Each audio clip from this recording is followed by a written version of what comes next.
जैसे जैसे शिखा के जन्मदिन की पार्टी में जाने का समय नजदीक आ रहा है, मेरे मन की बेचैनी बढ़ती ही जा रही है। मैं उसके घर जाने के लिए पूरी तरह से तैयार हूं, पर अपने फ्लैट से कदम निकालने की हिम्मत नहीं हो रही है। मैं करीब 2 महीने पहले शिखा से पहली बार अपने कॉलेज के दोस्त समीर के घर मिला था। उसी मौके पर मेरा समीर की पत्नी अंजलि, उसके दोस्त मनीष और उसकी प्रेमिका नेहा से भी परिचय हुआ था। शिखा के सुंदर चेहरे से मेरी नजरें हट ही नहीं रही थीं। वह जब छोटी छोटी बातों पर दिल खोलकर हंसती, तो सामने वाला खुद ब खुद मुस्कुराने लगता था। मैंने मौका पाकर समीर से अकेले में पूछा, क्या शिखा का कोई बॉयफ्रेंड है? नहीं, उसने मेरे चेहरे को ध्यान से पढ़ते हुए जवाब दिया। खुड। उसका जवाब सुन मेरा मन खुशी से उछल पड़ा। तू उससे मेरी दोस्ती करा दे यार। कपिल, मैं उसके साथ तेरी दोस्ती नहीं, सिर्फ परिचय करा सकता था, और वो मैंने करा दिया। मुझे शिखा से पहली नजर में ही प्यार हो गया है। मेरे मुंह से ये शब्द सुनकर वह हंसा। तू ज्यादा बदला नहीं है। कॉलेज में भी आए दिन तुझे पहली नजर में प्यार कराने वाला कीड़ा काटता रहता था। पुरानी बातें भूल जा मेरे दोस्त। अब मैं अपना घर बसाना चाहता हूँ। मुझे लगता है कि शिखा ही मेरे सपनों की राजकुमारी है। मैंने उसे विश्वास दिलाने की कोशिश करी कि मैं प्यार के इस ताजा मामले में एकदम सीरियस हूँ। पहली मुलाकात में ही शिखा ने मेरे दिलो दिमाग पर जबरदस्त जादू कर दिया था। उसे अपना बनाने की चाह ने मेरी रातों की नींद और दिन का चैन छीन लिया। उस मुलाकात के तीसरे दिन शाम को ही मैं शिखा से उसके ऑफिस के बाहर मिला। वह मुझे देखकर खुश हुई। फिर हम कॉफी पीने के लिए एक रेस्तरां में जा बैठे। हमारे बीच उस शाम ढेर सारी बातें हुईं। हंसी खुशी से बातें करते हुए कब घंटा भर बीत गया, हम दोनों को ही पता नहीं चला। बाद में उसे उसके घर तक कार से छोड़ने गया। मैं खुद उसके मम्मी पापा से मिलना चाहता था, क्योंकि मेरे लिए उन दोनों का दिल जीतना जरूरी था। शिखा अपने माता पिता के साथ 3 कमरों के फ्लैट में रह रही थी। उसकी मम्मी के कमर दर्द और पापा के बागबानी के शौक के बारे में मैंने पूरी दिलचस्पी के साथ ढेर सारी बातें करके दोनों के दिल में अपनी जगह बना ली। मेरे अच्छे व्यवहार का जादू उन दोनों के सिर चढ़कर बोला, और फिर उन्होंने मुझे रात का खाना खिलाकर ही विदा किया। शहर के जिन नामी हड्डियों के डॉक्टर से 2 दिन बाद मैंने शिखा की मम्मी का इलाज शुरू कराया। उनकी दवा से उन्हें बहुत फायदा हुआ। अगले संडे की शाम को मुझसे बागबानी पर एक पुस्तक की भेंट पाकर शिखा के पिता ने मुझे बड़े अपनेपन के साथ छाती से लगाया, तो मुझे अपनी मंजिल मिल जाने का विश्वास हो चला। मेरे आग्रह पर शिखा कुछ दिनों के बाद मेरे साथ बाहर घूमने चली आई। मैं उसका दिल जीतने का वह मौका नहीं चूका। जब मैंने अचानक उसे गुलाब के फूलों का गुलदस्ता भेंट किया, तो वह खुशी से फूली नहीं समाई। धीरे धीरे हमारे बीच मिलना जुलना बढ़ता गया। उसे अपने साथ खूब खुश देखकर मेरा दिल कहता कि वह मुझसे शादी करने को जल्दी राजी हो जाएगी। तुम्हारे जैसा सुंदर सुशील स्मार्ट कमाऊ लड़का अभी तक बिना गर्लफ्रेंड के कैसे है? कुछ दिनों बाद मेरे साथ एक दिन पार्क में घूमते हुए शिखा ने अचानक ये सवाल पूछा, तो मैं मन ही मन बहुत बेचैन हो उठा। मैंने अपने मन की उथल पुथल को काबू में रख सहज आवाज में जवाब दिया, शिखा, मेरी जान पहचान तो बहुत सारी लड़कियों से है, पर कभी कभी मुझे भी ये सोचकर बहुत हैरानी होती है कि मेरी जिंदगी में आज तक मेरे सपनों की राजकुमारी क्यों नहीं आई। सपनों की राजकुमारी या राजकुमार कम ही मिलते हैं कपिल। मुझे क्या मेरे सपनों की राजकुमारी मिलेगी? मैंने प्यार से उसकी आंखों में झांकते हुए पूछा। मुझे क्या पता? क्या उसका शर्मा जाना मेरे मन को गुदगुदा गया। मैं अगले दिन ऑफिस बहुत खुश मूड में पहुंचा। मेरी सहयोगी ऋतु मेरे चैम्बर में आई और बोली, शनिवार और इतवार को कहाँ गायब रहे कपिल? तबीयत ठीक नहीं थी। ये उसकी नाराजगी दूर करने के लिए मैंने उसके गाल पर छोटा सा चुंबन अंकित करा। इस शनिवार को मेरे साथ रहोगे या मैं कोई और प्रोग्राम बना लूं? पक्का तुम्हारे साथ रहूंगा। उसके गाल पर शरारती अंदाज में चिकोटी काटकर मैं काम में लग गया। शिखा से मैंने पिछले दिन झूठ बोला था। अब तक बहुत सारी लड़कियां मेरी प्रेमिकाएं रह चुकी थीं, पर शिखा उन सबसे बहुत बेहतर थी। अच्छी पत्नी बनने के सारे गुण उसमें मौजूद हैं।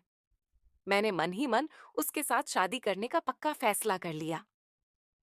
शनिवार की रात मैंने रितु के साथ डिनर किया और फिर रात उसकी बाहों में उसके फ्लैट में गुजारी। सच्चाई यही है कि मुझे ऐसा करते हुए कैसी भी ग्लानि महसूस नहीं हुई, क्योंकि तब तक मैंने शिखा से शादी का कोई वादा तो किया नहीं था। वैसे 2 हफ्ते बाद आए रविवार को शिखा के सामने शादी का प्रस्ताव रख मैंने इस कमी को पूरा कर दिया था। तुम्हारे बिना मुझे अपनी जिंदगी अधूरी सी लगने लगी है शिखा। तुम हमेशा के लिए मेरी हो जाओ, मेरे सपनों की राजकुमारी। मैंने उसकी आंखों में प्यार से झांकते हुए कहा तो उसके गोरे गाल गुलाबी हो उठे। जिंदगी की राहों में तुम्हारी हमसफर बनकर मुझे बहुत खुशी होगी कपिल। इन शब्दों में उसकी हाथ सुनकर मेरी खुशी का ठिकाना नहीं रहा। फिर हमारे बीच ये फैसला हुआ कि 3 दिन बाद शिखा के जन्मदिन के अवसर पर हम शादी करने के अपने फैसले से सब दोस्तों, रिश्तेदारों व परिवार के सदस्यों को अवगत कराकर सरप्राइज देंगे। अगली रात 9 बजे के करीब बिना सूचना दिए समीर, अंजलि, मनीष और नेहा मुझसे मिलने मेरे फ्लैट पर आए। मेरी तरफ नीले कवर वाली एक फाइल बढ़ाते हुए मनीष बहुत गंभीर लहजे में बोला, कपिल, इस फाइल को पढ़ो। पढ़कर मुझे मालूम पड़ा कि वह शिखा की मेडिकल फाइल थी। उसने करीब 10 महीने पहले नींद की गोलियां खाकर आत्महत्या करने की कोशिश करी थी। इस फोटो में शिखा के साथ उसका प्रेमी राजीव खड़ा था। इसी के हाथों प्यार में धोखा खाकर शिखा ने आत्महत्या करने की कोशिश करी थी। अंजलि ने अपने पर्स से निकालकर एक पोस्टकार्ड साइज का फोटो मेरे हाथ में पकड़ा दिया। मनीष ने दांत पीसते हुए बताया, यह धोखेबाज इंसान एक तरफ तो शिखा से शादी करने का दम भरता था और दूसरी तरफ शिमला में अपनी पुरानी प्रेमिका के साथ होटल में गुलछर्रे उड़ा रहा था। ये खबर शिखा को अपनी जान पहचान की लड़की से मिली तो उसे इतना गहरा सदमा पहुंची कि उसने आत्महत्या करने की कोशिश करी। तुम मेरी इस टेढ़ी उंगली को देखो। मुझे राजीव एक बार किसी पार्टी में मिला था।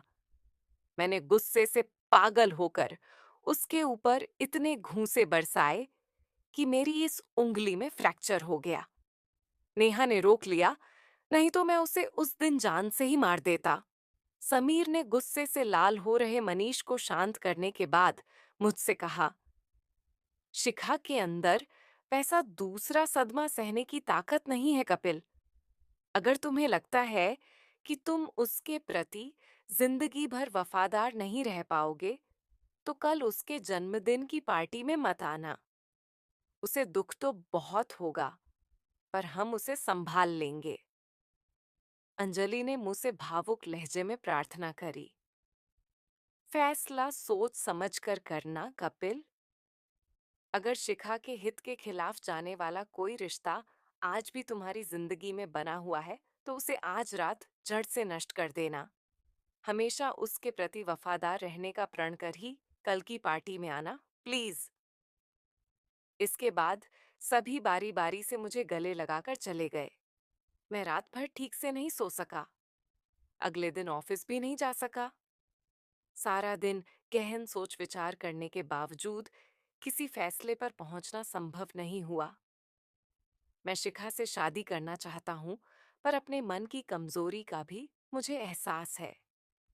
किसी एक स्त्री का होकर रहना मेरी फितरत में नहीं है। मुझे फैसला सोच समझकर ही करना था, क्योंकि मैंने अब तक जिन लड़कियों के साथ प्यार का खेल खेला था, उन सब के ऐसे खतरनाक शुभचिंतक दोस्त नहीं थे। फिर धीरे धीरे जबरदस्त टेंशन का शिकार बने। मेरे मन में यह बात जड़ें जमाने लगी कि मैं न शिखा के लायक हूं और न ही उसके शुभ चिंतकों की दोस्ती या दुश्मनी के। ऐसा सोचकर मैंने शिखा की जिंदगी से निकलने का कठिन और दिल दुखाने वाला फैसला आखिरकार कर ही लिया। मैं जूते खोलकर वापस पलंग पर लेट गया। मेरे बहुत रोकने के बावजूद आंखों में बार बार आंसू भर आते थे। 8 बजे के करीब मेरे मोबाइल फोन की घंटी बजने लगी तो मैंने फोन को स्विच ऑफ कर दिया।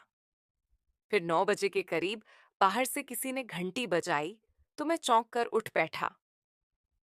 दरवाजा खोला तो सामने शिखा को देख मेरा दिल बैठ गया।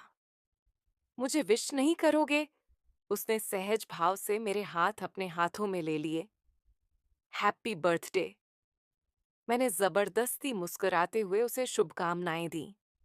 ऐसे नहीं, जरा प्यार से विश करो, कह वो मेरे गले लग गई। Happy birthday my love. पता नहीं कैसे ये शब्द मेरे मुंह से खुद ही निकलकर मुझे हैरान कर गए। मुझे मेरे दोस्तों ने कल रात तुमसे हुई मुलाकात के बारे में सब बता दिया है कपिल। वह सहज भाव से मुस्कुरा रही थी। मैं तुम्हारे लायक नहीं हूं शिखा। बाद में तुम्हारा दिल तोड़ूं, उससे अच्छा ये होगा कि हम अभी अलग।